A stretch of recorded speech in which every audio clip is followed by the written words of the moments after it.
Right now, somewhere in the world, someone is staring at their phone, trying to figure out what to text back, overthinking punctuation, deleting and rewriting the same sentence for the fourth time, wondering if a period sounds too aggressive. We have entire apps built around the problem of attraction. Algorithms, compatibility scores, swipe left, swipe right, and we still have no idea what we're doing. So here's a question worth asking. What did ancient humans do? Not medieval humans, not ancient Greeks with their poetry, not Egyptians with their love songs, and yes, those existed. We're going back further, 100,000 years, 200,000 years, back before writing, before language as we understand it, before anyone had a word for what they were feeling. How did they let someone know? The answer is stranger, more sophisticated, and more familiar than you'd expect.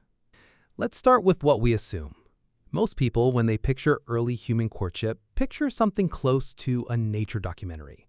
Big male, impressed female. Done. Simple dominance, simple biology. But that's not what the evidence shows. Not even close. In 2011, a team of researchers studied the mating behaviors across 190 different human cultures, looking for what's universal, what shows up everywhere, regardless of language, geography, or tradition. The same patterns kept appearing. Eye contact held just a beat too long, voices dropping lower when speaking to someone attractive, bodies orienting toward a person even in a crowded room, grooming behaviors, touching hair, adjusting clothing right before approaching someone. None of this was taught. None of it was cultural. It was all just there, which means it's old, very old. The first thing ancient humans did when they were attracted to someone was perform. Not consciously, not with a strategy. They just suddenly became more interesting versions of themselves. Evolutionary psychologist Jeffrey Miller spent years researching what he calls the display hypothesis. His argument is that almost everything humans do that seems impractical, art, music, storytelling, humor, exists partly because it was selected for by attraction. It was showing off in the most sophisticated way possible. A man who could make a group of people laugh around the fire wasn't just funny, he was demonstrating intelligence, social awareness, quick thinking. He was saying, without saying it, I'm the kind of mind you want around. I'm the kind of mind your children could have. A woman who could tell a story that held the whole group was doing the same thing. Status, intelligence, social fluency. This is why, Miller argues, creativity explodes during the same period that modern human behavior emerges. The jewelry, the music, the cave paintings. They weren't just art, they were resumes. They were flirting on a scale we don't have a word for. But there's something more specific happening underneath all of that. In 1989, a biologist named Amat Zahavi proposed what he called the handicap principle. The idea was this: the most honest signal of fitness is a costly one, something that takes real resources to produce. A peacock's tail is the famous example. It's enormous, it's impractical, it makes the bird slower and more visible to predators. That's the point. Only a peacock that is genuinely healthy, genuinely strong, can afford to carry it. Human displays work the same way. The flute found in that cave in Germany, 40,000 years old, made from vulture bone.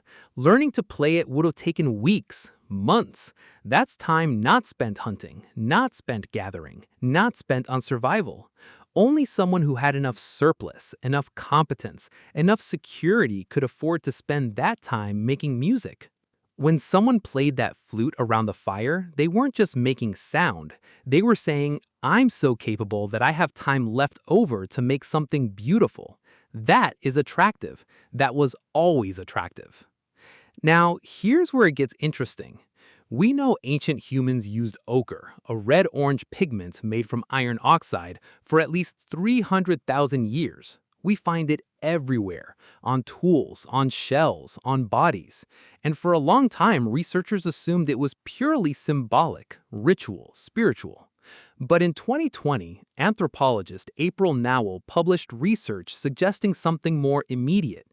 In many primate species, reddened skin signals reproductive health, fertility, vitality, and ochre applied to the face and body would have mimicked exactly that signal. Ancient humans weren't just decorating themselves, they were hacking attraction. They had figured out, tens of thousands of years before cosmetics was an industry, that you could manufacture the signals of health. The oldest makeup in human history wasn't about vanity, it was about desire. But all of this, the performance, the music, the decoration, it only gets you so far. Because the most important thing that happened in early human flirtation wasn't a display, it was a moment of stillness.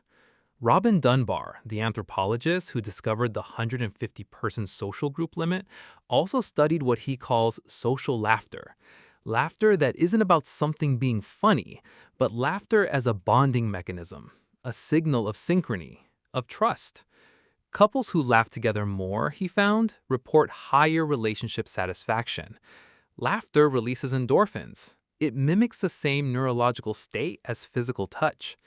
And this mechanism is ancient, pre-linguistic. You don't need words to share a laugh. You don't need words to lock eyes across a fire and feel something pass between you that doesn't have a name yet. Ancient humans had been doing that for hundreds of thousands of years before they had the words to describe it. The look that lasts too long, the laugh that acknowledges something private, the moment of quiet between two people where both of them know something has shifted. That hasn't changed at all, not once. So here's where we've ended up. 100,000 years ago, someone painted their face red to signal health before approaching the person they wanted. Someone played music they spent weeks learning to play, knowing it made them extraordinary. Someone told a story that held the group, and at some point looked up from the fire and caught a specific pair of eyes watching them. These aren't primitive behaviors we've outgrown. They're the foundation everything else is built on.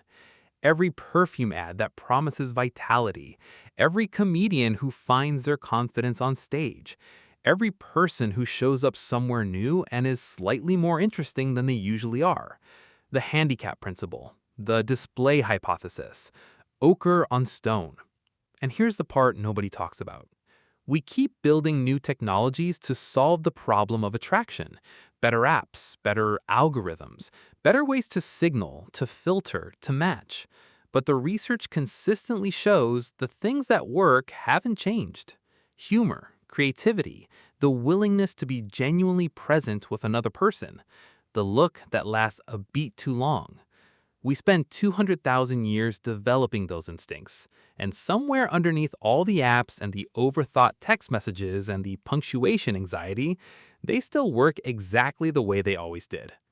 The person in the cave didn't have better answers. They just had less noise between them and the feeling. Maybe that's the whole thing.